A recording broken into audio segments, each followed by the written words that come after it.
Atop the hill was a tavern named the Sneaky Thief.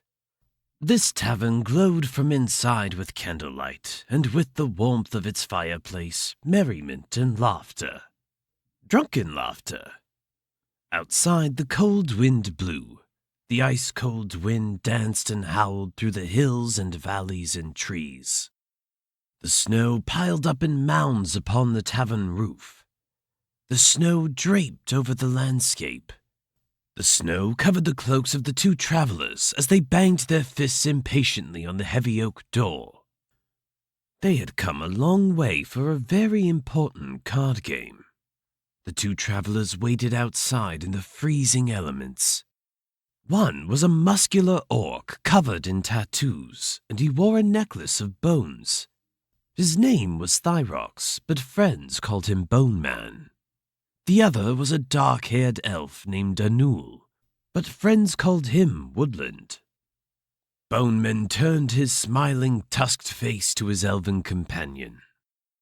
"If you win the game, will you rescue that frozen lady ghost of yours? Or will you remake the crown for your sleepy elf king?"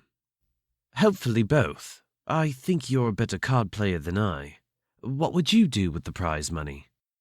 "I would replant the old dead forests and rebuild the endangered herds.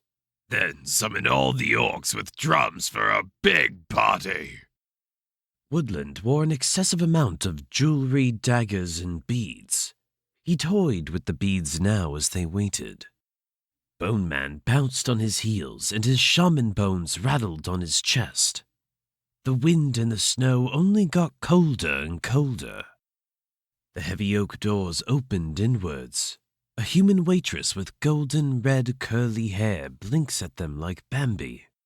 She smiles and ushers the two inside. The elf and the orc hurry over to the card table. The candlelight and the hearth fire fill the timber plank tavern with warmth. A second orc waitress with braided hair and a white blouse looks over at them.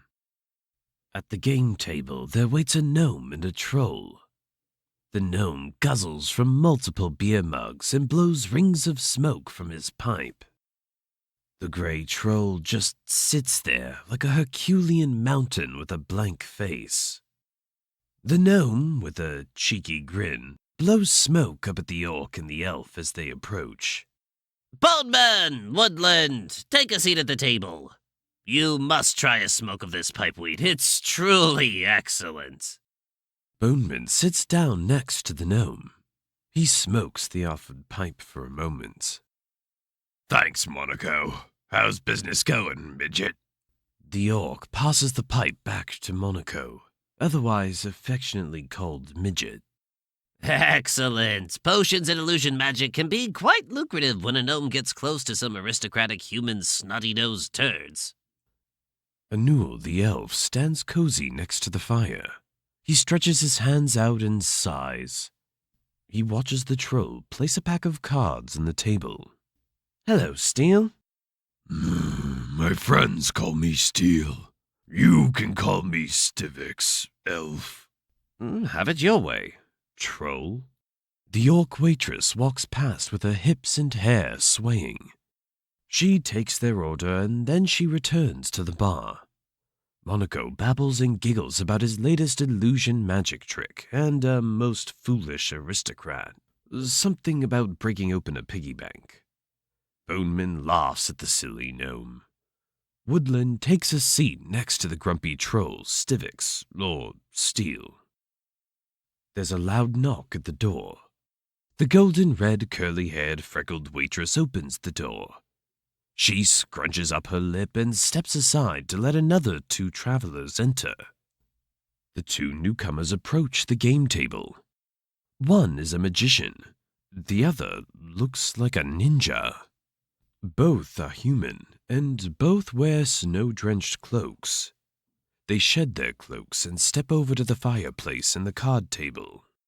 "Look who the cat dragged in. Magic Man and that grim fellow." The troll rumbles like a mountain avalanche in mockery and welcome. Boneman gazes at the two newcomers. "No magic use at this game table, Magic Man. Grim, don't get too close to the fire, you might freeze it.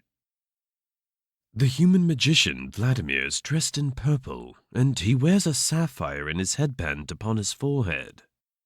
The other fellow is named Dunstan, and he's known as Grim because of his grim profession as the dungeon torturer.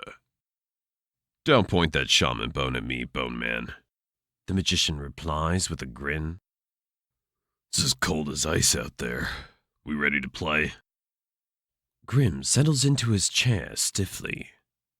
The waitress delivers them all a mug of beer. She won't look at Grim and spills his beer. She bounces off like a nervous deer. They all take a hearty drink, except for Grim, who gets half a beer. The beer goes down into their bellies nicely. The fireplace crackles. Stivix, Steel, the troll, is dealer. Steel slaps down the private cards face down to each player. Steel delivers 2 private cards to Woodland, 2 private cards to Boneman, 2 private cards to Midget, 2 private cards to Grim, 2 private cards to Magic Man, and Steel deals 2 private cards to himself. Woodland is small blind, 100 gold. Boneman is big blind, 200 gold. The gnome Monaco is under the gun. Monaco calls 200 gold. Grim calls 200 gold. Magic Man calls 200 gold. Steel calls 200 gold. Steel deals the flop. He slaps down 3 communal cards in the center of the table. 9 diamonds, King of Spades, Queen of Hearts. Woodland checks. Bone Man checks. Monaco raises to 300 gold. Grim folds. Magic Man, 300 gold. Steel folds. Woodland, 300 gold. Boneman, 300 gold. Steel deals the turn, the 4th communal card in the center. Queen of Diamonds. Woodland folds. Boneman raises 400 gold. Monaco, 400 gold. Magic Man, 400 gold. Yeah, baby, we're playing for keeps. Magic Man accidentally sprays purple sparks out of his fingers in his excitement. The tavern patrons turn their heads curiously. Steel deals the river, the 5th communal card in the center. 3 diamonds. Boneman, 500 gold. Monaco, 500 gold. Magic Man, 500 gold. Show your cards. The troll grumbles in his bass baritone. Boneman turns over. Queen of Spades, Queen of Clubs. Monaco grabs his beard. He clenches his teeth. He slams his cards down petulantly. Filthy whore! Magic Man sighs and scatters his cards, which dramatically disintegrate into burning embers. Beats me. Steel awards the pot, the pile of gold, over to the triumphant orc shaman Boneman. Unbelievable! Look at the smug grin on that orc's face. Let's have a quick break for some roast pork and beef and more beer. The motley company of gamblers concur and wander over to the bar stools to eat and drink some more. Woodland takes one of his 5 knives and proceeds to cut into his roast beef. Boneman takes one of his small axes to carve up his pork. Steel, having the massive muscular body of a troll, of course, has a ravenous appetite. Grim's plate is filled with less generosity than the others. Now Magic Man takes out of his carry pouch some sparkling sapphires. Interested in purchasing some sapphires? Vladimir raises his eyebrows, knowing he possesses some quality gear, some innovative tech. The gnome throws gold coins at him and grabs a sapphire greedily. The troll does the same. The rest pass up on the offer. Magic Man's jaw drops with surprise. I just don't understand it. Why don't you want to be part of the Alliance? Why don't you want to read all the spell scrolls on the Sapphire Link? Because the Alliance would demolish our temples and trees, and because we have our own elf spell scrolls that belong only to us. You won't even share, but you must share. I mean, under the Alliance, there would be no more wars, like the 100-year Elf and Troll War. Nice ideas and sentiment, but there will always be wars. Thanks but no thanks, magician. Woodland tries to close the matter with courtesy. Dunstan, the grim dungeon torturer, butts in. Your time's over, Elf, and you're living in the past. The Alliance is the future. I don't know how you live among all those trees and arches and curves. And that frozen lady and sleeping king of yours is very strange. The gnome explodes with merriment. The irony! The freak man who lives in a dungeon says the elf's home is strange. I might just piss myself. Woodland laughs. I am curious about your architecture. Why so many squares? Why is there no harmony or symmetry? Your whole city is like a dungeon. Breaks all the rules. It's part of the genius. Wouldn't expect someone like you to understand. Grim shrugs and finishes off his half beer. Steel chimes in now. Us trolls joined the Alliance because we are a practical people, a communal people. Utility is everything. The end justifies the means. Practical and skilled with your stone walls and stone armor. Even an elf can admit that. Woodland acknowledged. Now, Boneman returned to the conversation. He'd been talking to the orc waitress, and she was still staring at him. Oi, Magic Man! If by some stroke of luck you manage to win, what'll you do with the prize money? Well, my cousin has a rare disease that no healer can treat. With the prize money, I'd develop a healing spell, and then I would recite the spell into the sapphire link. A worthy endeavor. How about you, Grim? Grim looks cagey. He folds his hands together thoughtfully.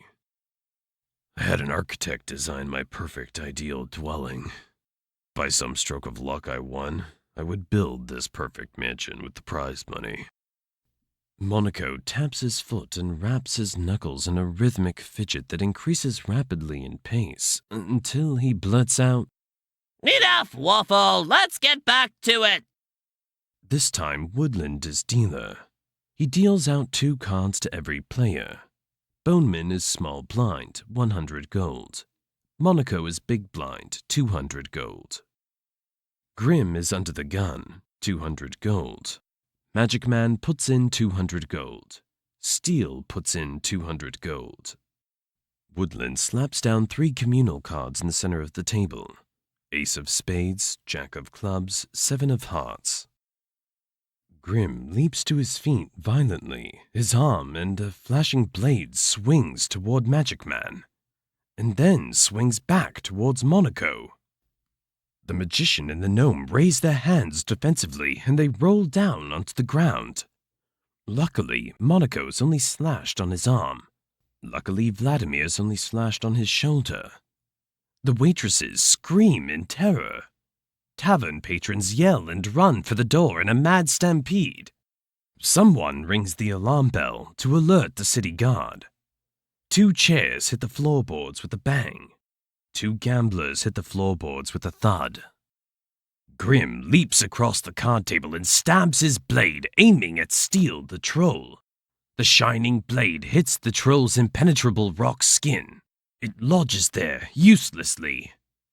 Steel punches Grim hard in the chest, hurtling him backwards like a rag doll. The shocked gamblers get to their feet and prepare to defend themselves. Grim desperately grabs what few gold coins he can reach and bolts out of the door. Damn that dishonorable slimy eel! Robbed during a card game? Who does that? Monaco sputters, enraged as he climbs to his feet. The city guard arrives quickly. He's a Boy Scout idealistic newbie, and he certainly won't turn a blind eye to gambling. Gambling? Unlicensed gambling's illegal in this district. You're all under arrest. Halt there! The players grab whatever gold coins they can. Boneman drags the cursing gnome towards the back door. Woodland gives Magic Man a hand up and they run too. Steel pulls out the blade from his rock-hard armored skin, drops the bent blade onto the floor and then follows his companions quickly. The gamblers shoulder barge straight through the back door. They forward roll into the icy earth, regain their footing, and keep running and vanish into the trees. They vanish into the cold, snowy darkness. "Did you read the name on that tavern?" Woodland asks his orc companion, running beside him in the howling, snowy wind. Yes, I read it. The Sneaky Thief.